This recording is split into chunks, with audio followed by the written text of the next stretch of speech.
ان ابی امامہ عیاص بن ثعلبہ الحارثی رضی اللہ تعالی عنہ ان رسول اللہ صلی اللہ علیہ وسلم قال من اقتطع حق امرئ مسلم بیمینہ فقد اوجب اللہ النار وحرم علیہ الجنة فقال رجل ان کان شیئا یسیرا یا رسول اللہ صلی اللہ علیہ وسلم فقال ان قذیبا من اراک، رواہ مسلم۔ صحیح مسلم کی حدیث پاک ہے جس کے راوی حضرت ابی امامہ عیاص بن ثعلبہ حارثی رضی اللہ تعالیٰ عنہ ہیں۔ آپ فرماتے ہیں کہ مختار کائنات صلی اللہ تعالیٰ علیہ وآلہ وسلم نے فرمایا کہ جس نے کسی مسلمان آدمی کا حق جھوٹی قسم کے ساتھ کاٹا، اللہ نے اس کے لیے آگ کو لازم کر دیا ہے اور جنت کو حرام کر دیا۔ ایک صحابی نے عرض کیا، یا رسول اللہ صلی اللہ علیہ وسلم ان کان شیئا یسیرا، یا رسول اللہ اگرچہ وہ ایک معمولی چیز ہو؟ اللہ کے رسول نے عرض کیا، فرمایا ان قذیبا من اراک، ہاں اگرچہ وہ پیلو کی لکڑی کا ٹکڑا ہی کیوں نہ ہو۔ یہ مسلم شریف کی حدیث پاک ہے۔ اس حدیث طیبہ طاہرہ سے یہ صاف اور صراحتاً پتہ چلتا ہے کہ جو بھی انسان کسی مسلمان کے حق کو جھوٹی قسم کے ذریعے سے دبا لیتا ہے، جھوٹی قسم کے ذریعے سے کسی کے حق کو مارتا ہے، وہ اللہ تبارک و تعالیٰ کے غضب کا شکار ہوتا ہے، یعنی وہ انسان جہنم کا مستحق ہو جاتا ہے اور جنت اس کے اوپر حرام ہو جاتی ہے۔ اب یہاں حق سے مراد یہ نہیں ہے کہ صرف مال کا حق ہو، بلکہ مال کا بھی حق ہے، جان کا بھی حق ہے، عزت و آبرو کا بھی حق ہے۔ کوئی انسان کسی پر تہمت لگا دے، کوئی انسان کسی کو ناحق طور پر تکلیف پہنچائے، کوئی انسان کسی کے ناحق طور پر مال کو اکٹھا کر لے،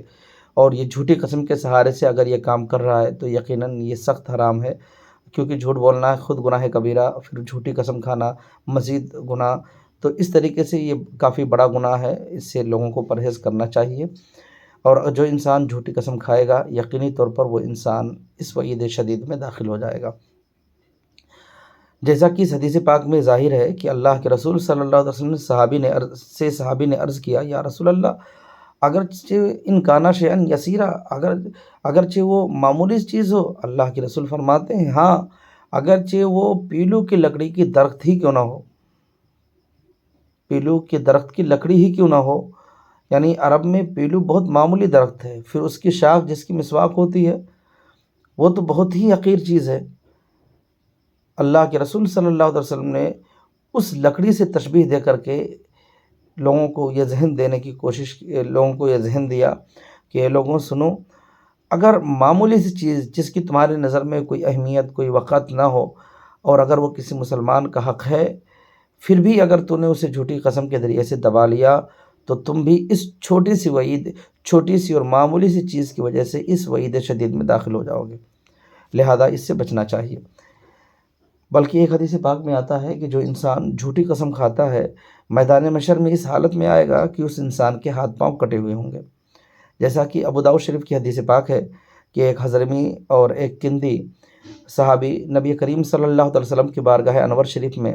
حاضر ہوتے ہیں، جو یمن کی ایک زمین کے متعلق اپنا جھگڑا پیش کرتے ہیں۔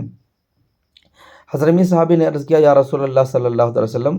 میری زمین اس کے باپ نے چھین لی تھی اور اب وہ اس کے قبضے میں ہے۔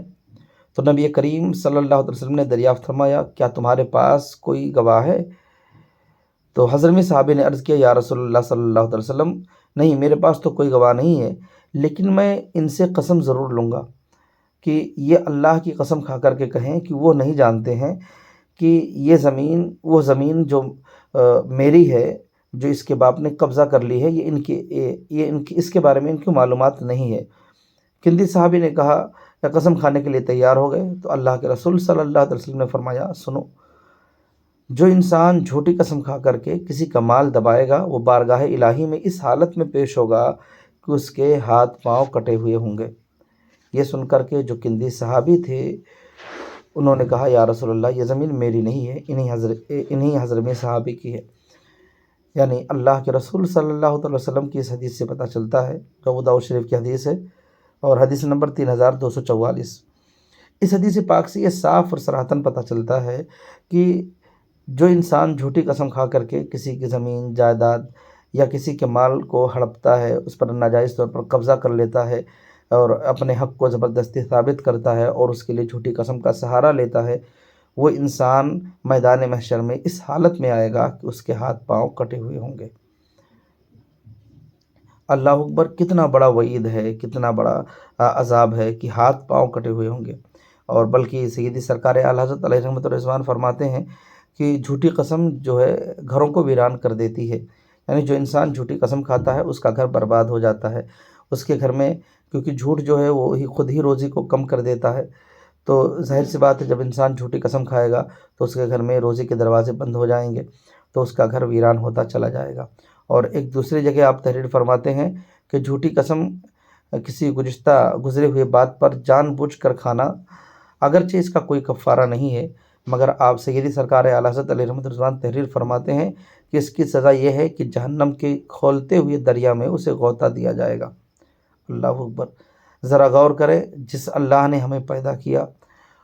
اس پروردگار عالم کی ذات بابرکات، ایک تو جھوٹی بات اور پھر رب کی ذات کا حوالہ لے کر کے اس جھوٹی بات کو ثابت کیا جائے، یقیناً یہ بہت بڑا گناہ ہے۔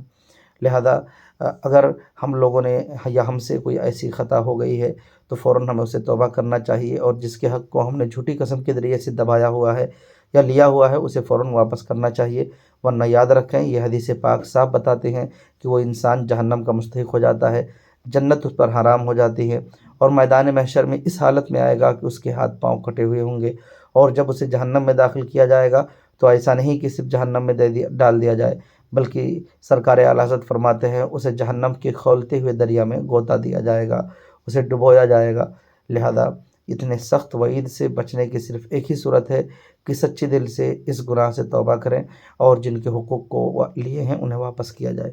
اللہ تعالیٰ کی بارگاہ میں دعا ہے کہ اللہ تعالیٰ ہم سب کو